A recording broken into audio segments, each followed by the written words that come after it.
सभापती महोदय, विषय पालघरचाच आहे। या 3 दिवसांमध्ये ज्या ज्या ठिकाणी आम्ही भेटी दिल्या त्या ठिकाणी हे लक्षात आले की काही अंगणवाड्या आधी ग्रामपंचायतीमध्ये होत्या, त्या आता नगरपालिका आणि नगरपंचायतीमध्ये गेलेल्या आहेत, नगर परिषदेत गेलेल्या आहेत आणि त्या अंगणवाड्या अजून सभापती महोदय हस्तांतरित झालेल्या नाही आहे। तर त्याची प्रक्रिया जी आहे ती लवकरात लवकर होणं अतिशय गरजेचं आहे। साधारण जिल्ह्यामध्ये 130 अंगणवाड्या दिसल्या, ज्याच्यामध्ये 58 या स्वतःच्या मालकीच्या म्हणजे ICDSच्या आहेत, 9 खाजगी भाडे तत्वावर आहे आणि 25 या नादुरुस्त आहेत, कुणाच्या तरी ओटावर अंगणावर अशा ठिकाणी त्या तिथं भरवल्या जातात, ज्याची त्या ठिकाणी अत्यंत गरज सुद्धा आहे। याच्याच लागून आणखीन 2 प्रश्न आहेत माझे।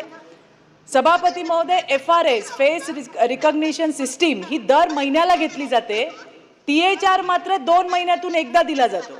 THR मध्ये काय आहे? तुरडाळ आणि तांदूळ मिक्स, पण त्याला तेल लावलेलं आहे। या बातम्या ऐकीव सांगीव नाहीत, मी स्वतः जाऊन त्याचा वास घेतलाय। आधी तेल लावून पॅकिंग होते, त्याच्यामुळे इतका खौट वास त्याला येतो की तो THR खाल्ला जात नाही। सभापती महोदय, ही तिथली वस्तुस्थिती आहे। प्रोटीनची पावडर दिली जाते, त्या प्रोटीनच्या पावडरला जर तुम्ही उघडून बघितलं तर त्या प्रोटीनच्या पावडरच्या पॅकेटच्या गुठळ्या झालेल्या आहेत। आपण ज्या पोषणासाठी या वस्तू देतो त्याचा त्या ठिकाणी उपयोग झालेला दिसत नाहीये। आज 3 ते 6 वर्ष वयोगटातील मुलांना कच्चा काही आहार दिला जातो, लापशी आणि खिचडी। लापशी 48 ग्रॅम, खिचडी 87 ग्रॅम। कच्चा आहार हा सरकारकडनं पुरवला जातो। सभापती महोदय, खिचडीमध्ये टाकायला जे वाटाणे दिले जातात ते वाटाणे भिजत नाहीत, ही तिथली वस्तुस्थिती आहे। ते वापरात येत नाही ना, आम्ही सुधारणा करणार आहोत शशिकांतजी, त्याच्यामुळे ज्या त्रुटी आहेत त्या आम्ही सरकारच्या माध्यमात आणून दाखवतोय। आणि म्हणून, आणि हे आजचं नाहीये, हे विशेष आहे, हे आजचंही नाहीये।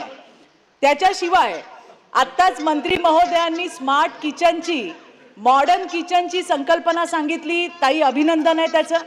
ज्या ठिकाणी आपल्या म्हणजे ICDSच्या अंगणवाड्या आहेत त्या ठिकाणी तर तुम्ही करालच, पण ज्या ठिकाणी नाही आहेत, आज 2016 साली साहेब सभापती महोदय शेगड्या दिल्या गेल्या होत्या, त्या शेगड्या तिकडे फुटलेल्या आहेत। प्रश्न विचारा। हां, तर मला तेच म्हणायचं आहे की याच्यामध्ये THRचा जो आहार आहे, जो वास घेतल्यावरती खौट वास येतो, तेल लावून दिलं जातं त्याला, प्रोटीनच्या पावडरमध्ये गुठळ्या आढळतात, जे कच्चा आहार दिला जातो ते वाटाणे भिजत नाहीत, यामध्ये सुधारणा होणार आहे का?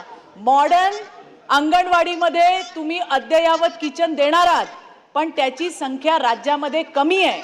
ज्या नादुरुस्त झालेल्या आहेत त्याच्यासाठी तुम्ही काय करणार आहात? त्याच्यासाठी निधी उपलब्ध होतोय का? ज्या भाडे तत्वावर, कारण तिथेही राज्यातली मुलं येत आहेत आणि मग त्यांनाही चांगला आहार देणं ही आपली जबाबदारी आहे। तर यासाठी शासनाचं देऊ की अंगणवाड्यांच्या बांधकामासाठी त्यांनी प्रायोरिटी द्यावी।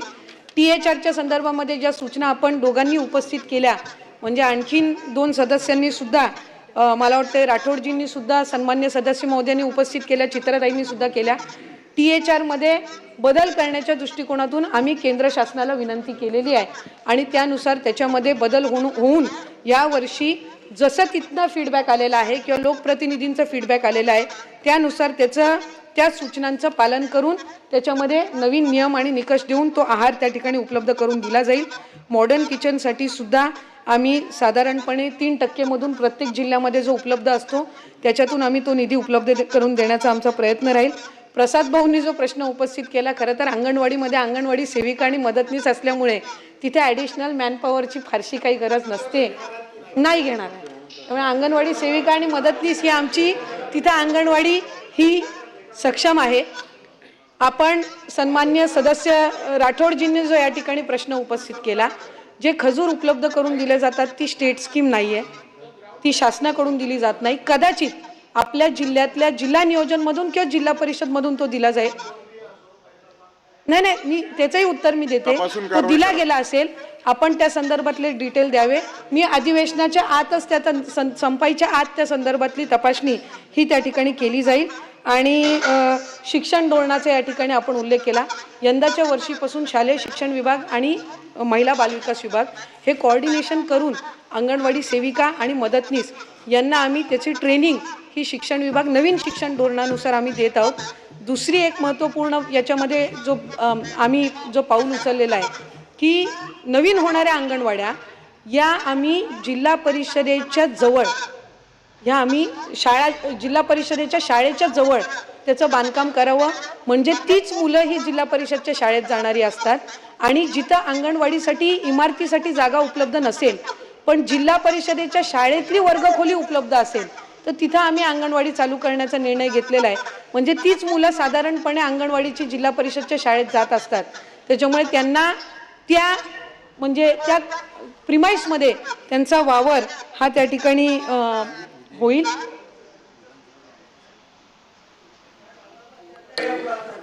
त्याच्यामध्ये नर्सरी KG2 असा आणि त्यानंतर पहिली आणि दुसरी असा 5 वर्षाचा फाउंडेशन कोर्स जो आहे ना तो नर्सरीचा भाग आहे, तो तुमचा भाग आहे. आता बालवाडीमध्ये साधारणपणे अंगणवाडीचं वयोगट हे 0 ते 6 आहे. 3 ते 6 वयोगट हे आमच्याकडे येतं, 6 नंतरचं शालेय शिक्षण विभागाकडे येतं. म्हणून ह्या एज्युकेशन पॉलिसीच्या संदर्भामध्ये त्यांच्यासोबत समन्वय साधून अभ्यासक्रमसुद्धा यंदाच्या वर्षीपासून त्या पद्धतीनं राबवण्यात येणार आहे.